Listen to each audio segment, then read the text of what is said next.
प्रयागराज में महाकुंभ मेले के आगाज के लिए बस कुछ ही वक्त का समय बचा है। एक तरफ जहां शासन प्रशासन अपनी तैयारियां मुस्तैद कर चुका है, तो वहीं साधु संतों के अखाड़ों का भी प्रवेश मेला क्षेत्र में शुरू हो चुका है।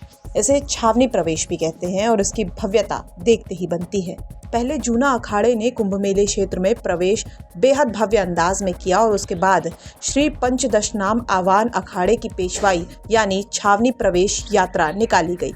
प्रयागराज नैनी के मड़ौका आश्रम से पूरी भव्यता और धूमधाम के साथ ये शोभा यात्रा निकली। इस दौरान सड़कों पर लोगों की भीड़ जमा रही और वो साधु संतों की इस भव्य यात्रा को देखकर मंत्रमुग्ध हो गए।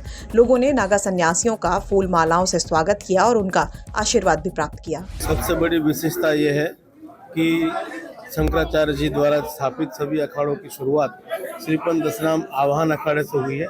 जैसे सभी 13 अखाड़ों की जो समय काल परिस्थिति पर निर्माण हुआ है, देश काल परिस्थिति के हिसाब से जहाँ जो जिस प्रकार का वातावरण रहा, जो से आवश्यकता रही धर्म के लिए, तो इनकी खास विशेषता ये है कि अति प्राचीन एवं सर्वप्रथम अखाड़ा है। तो अति प्राचीन होने के नाते हमारा सनातन वैदिक धर्म में जो हमें बताया गया है और जो सिखाया जा रहा है कि सबसे पहले पूजा गणेश जी की होती है। तो हमारे अखाड़े के इष्ट देव आराध्य देव सिद्ध गणेश भगवान है। तो इससे बड़ी कुछ जो है ना, अब शुरुआत ही होती धर्म की पूजा पाठ इत्यादि कर्मकांड जो भी, चाहे किसी भी अवस्था में, तो पहले गणेश जी की स्थापना होती है, उनकी पूजा होती है।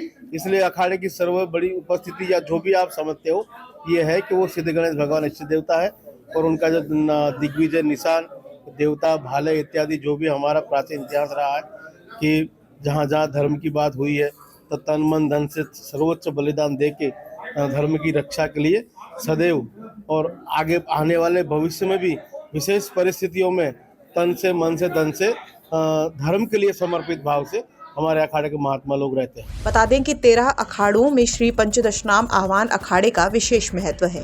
श्री पंचदशनाम आह्वान अखाड़े के साधु संत रमता पंच और नागा सन्यासियों की छावनी प्रवेश कुंभ मेले में प्रवेश किया है। छावनी प्रवेश यात्रा में सबसे आगे अखाड़े की धर्म ध्वजा फहरा रही थी, तो उसके पीछे श्री पंचदशनाम आह्वान अखाड़े के आराध्य देव भगवान गणेश की पालकी चल रही थी।